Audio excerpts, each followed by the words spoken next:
দিদিকে বলে কিছু হয়নি। প্রশান্ত কিশোরের প্রথম স্লোগান কার্যত পশ্চিমবাংলার মানুষের দ্বারা প্রত্যাখ্যাত হয়েছে।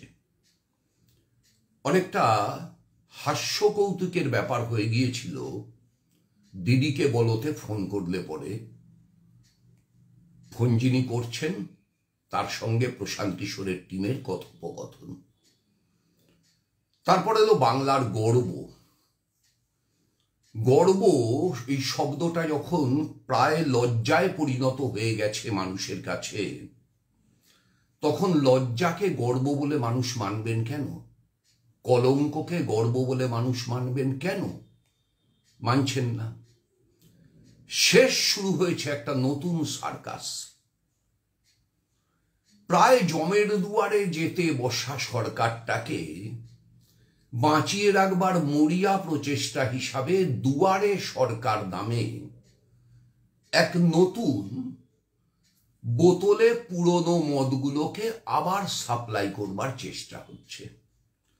রাজ্যের সব হাসপাতালে নাকি বিনা পয়সায় সব রোগী চিকিৎসা পান।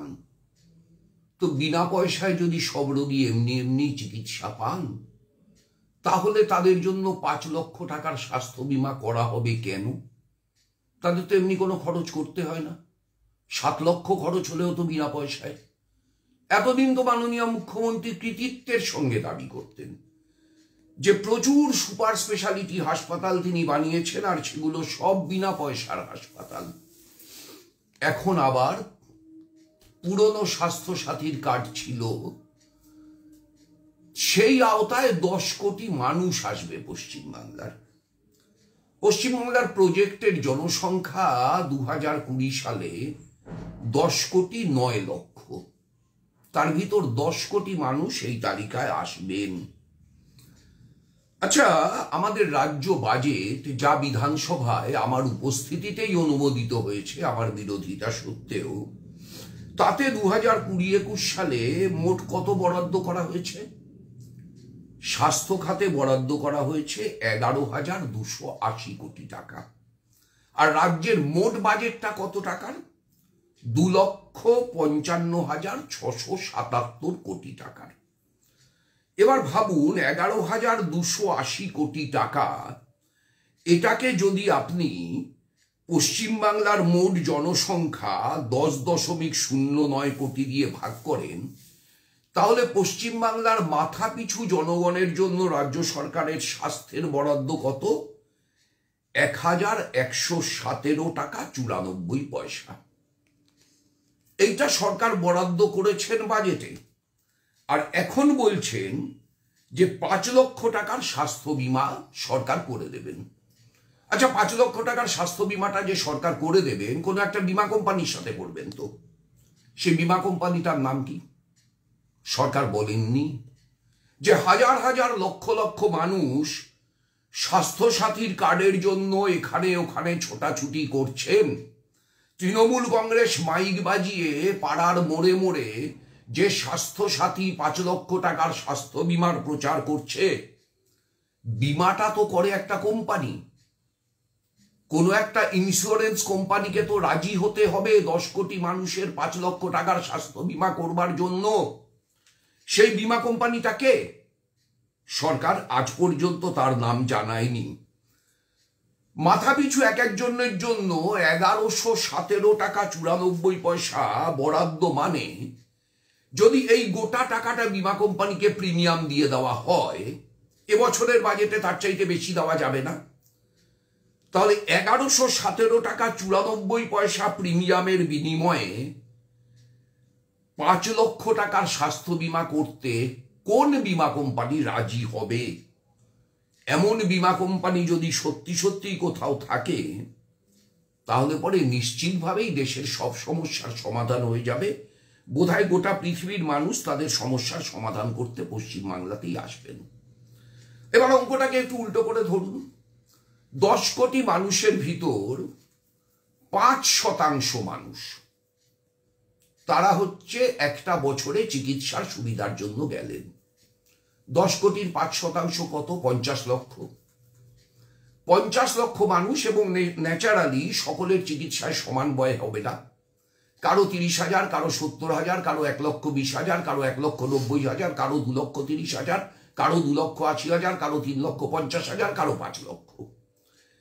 এই ভ্যারিয়েশন থেকে আপনি যদি গোটা ব্যাপারটাকে ভেবে আপনি যদি ধরে নেন যে 10% মানুষের গড়ে 2 লক্ষ টাকা করে ব্যয় হলো, তাহলে কত টাকা লাগবে?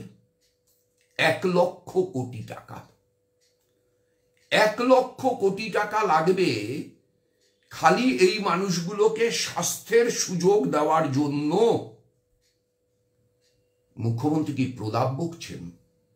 প্রশান্ত কিশোরের টিম কি পশ্চিমবাংলার মানুষকে গাধা, গরু, ছাগল বলে মনে করেন?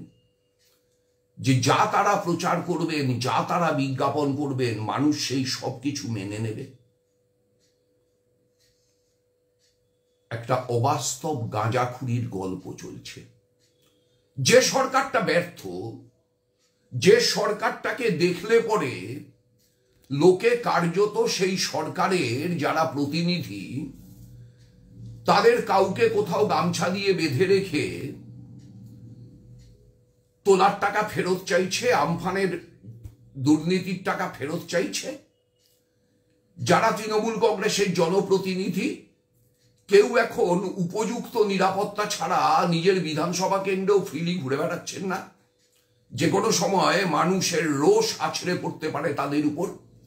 পঞ্চায়েত পৌর প্রতিনিধিদের উপর প্রতিদিন আছড়ে পড়ছে কোথাও না কোথাও। সেই সরকার হঠাৎ করে ঠিক করলেন শিক্ষকদের নেমে যেতে হবে সরকারের এই প্রচারটা গড়ে তোলার জন্য।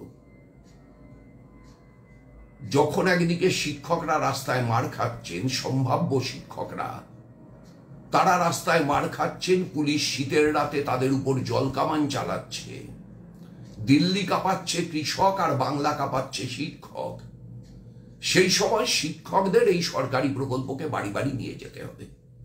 রাজ্য সরকারের সাধারণ কর্মচারী যাদের ডিএ বকেয়া ঐতিহাসিক রেকর্ডকে অতিক্রম করে গেছে, যারা ডিএ চাইলে মুখ্যমন্ত্রী বলেন ঘেউ ঘেউ করবেন না, সেই সাধারণ কর্মচারীদের এই প্রকল্প জনগণের কাছে নিয়ে যেতে হবে।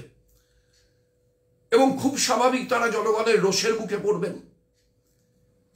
আমরা যেন ভুলে না যাই যে লকডাউন পর্যায়ে এই সরকার প্রচেষ্টা বলে একটি প্রকল্পের ফর্ম বিলি করেছিল, প্রায় একই রকম ভাবে ঢাকঢোল পিটিয়ে। সমস্ত পঞ্চায়েত অফিসে ভিড় হয়েছিল, সমস্ত পৌরসভার অফিসে ভিড় হয়েছিল, মানুষ লাইন দিয়ে লকডাউন ভেঙে ফর্ম সংগ্রহ করেছিলেন। কোথায় গেল সেই প্রচেষ্টা প্রকল্প? সেই প্রচেষ্টা প্রকল্পের যে হাল হয়েছে এখন কেউ আর উচ্চারণও করেন না। এই স্বাস্থ্যসাথী প্রকল্পেরও সেই একই হাল হতে চলেছে। কিন্তু মাঝখান থেকে সরকার ভোটের আগে একটা গিমিক দিয়ে নেওয়ার সুযোগ নিয়ে নিচ্ছেন। এটা ডিসেম্বর মাস, 10 কোটি মানুষের আবেদনপত্র শুধু ভেরিফাই করতে 2 মাস 3 মাস 4 মাস সময় লেগে যাবে। জানুয়ারি মাস পর্যন্ত খালি আবেদনপত্র জমাই পড়বে। তারপরে সেই আবেদনপত্র তার প্রপারলি নথিভুক্তকরণ ইত্যাদি ইত্যাদি করতে নির্বাচন ঘোষণা হয়ে যাবে। তখন মুখ্যমন্ত্রীকে দিয়ে প্রশান্ত কিশোর বলাবেন আমরা এটা করতে চেয়েছিলাম, নির্বাচন এসে যাওয়ায় আমাদের এই কাজটা থেকে আপাতত স্থগিত রাখতে হচ্ছে, আবার আমাদের সরকার গড়তে দিন, আমরা এটা করব। কিন্তু তার চাইতেও বড় প্রশ্ন যেটা, সেটা হচ্ছে এই সরকারের বয়স যখন 100 দিন হয়েছিল তখন মুখ্যমন্ত্রী বলেছিলেন 90% কাজ করে দিয়েছি। সরকারের বয়স যখন 1 বছর হয়েছিল তখন মুখ্যমন্ত্রী বলেছিলেন 5 বছরের কাজ করে দিয়েছি। সরকারের বয়স যখন 5 বছর হয়েছিল মুখ্যমন্ত্রী বলেছিলেন 30 বছর ধরে আগের সরকার যা করেছে 5 বছরে তাই করে দিয়েছি। তারপরে আরো 4.5 বছর গেছে, 30-এর অনুপাতে তিনি এই 4.5 বছরে আরো কত বছরের কাজ করেছেন আমরা জানি না। আমাদের বিনীত প্রশ্ন মাননীয় মুখ্যমন্ত্রী, 30 বছরের কাজ তো আপনি 5 বছরেই করে দিয়েছিলেন, তারপরে আরো নিশ্চয়ই 30-40 বছরের কাজ করে দিয়েছেন, তারপরে দুয়ারে দুয়ারে যেতে হচ্ছে কেন সরকারকে? ভিক্ষা চাইতে? মানুষকে ভুল বুঝিয়ে আর একবার তাদের ভোট আদায় করতে? একবার ভোটটা আদায় হয়ে গেলে, যদিও এবারে বিড়ালের ভাগ্যে শিখে ছিনবার কোনো সম্ভাবনাই প্রায় নেই, আবার স্বজন পোষণ, আবারও উদ্ধত্ত, যার বাইরে বেরোতে পারছেন না, একটার পর একটা কোর্টে থাপ্পড় খাচ্ছেন। আপাড়া প্রাইমারির গোটা নিয়োগ প্রক্রিয়াটা বাতিল হয়ে গেল। যাদের থেকে টাকা নিয়ে রেখে দিয়েছেন আপনার দলের ছোট বড় মেজো সেজো নেতারা, তারা সেই নেতাদের বাড়িতে টাকা ফেরতের জন্য যাচ্ছেন। আপনি খবর রাখেন? আপনি দুয়ারে সরকার নিয়ে যাচ্ছেন, আর আপনার নেতাদের দুয়ারে পাওনাদাররা আসছে। দুয়ারে সরকার এখন দুয়ারে পাওনাদারে পরিণত হয়ে গেছে। যাদের কাছ থেকে দুর্নীতি করেছেন, যাদের কাছ থেকে টাকা বেড়েছেন, সেই পাওনাদাররা আপনার সরকারের হাত পা নাক কান চোখ মুখ সবকটা অঙ্গ প্রত্যঙ্গকে ঘিরে ফেলছে ক্রমাগত। সাবধান হন, সতর্ক হন। মিথ্যাচারের দিন শেষ, মানুষ সত্যের মুখোমুখি দাঁড়াচ্ছে। 34 বছরের বাম শাসন মানুষ বলেনি, কি পেয়েছিল মানুষ জানে। আজকে আবার মানুষ, গোটা রাজ্যের দিকে তাকিয়ে দেখুন। দেখলেন না 26শে নভেম্বরের ধর্মঘটে? দেখলেন না 8ই ডিসেম্বরের ধর্মঘটে?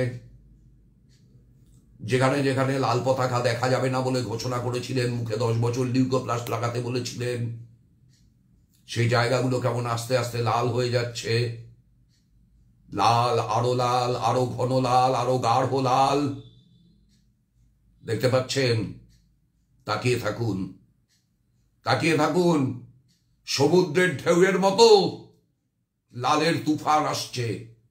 তাকিয়ে থাকুন মাননীয় মুখ্যমন্ত্রী।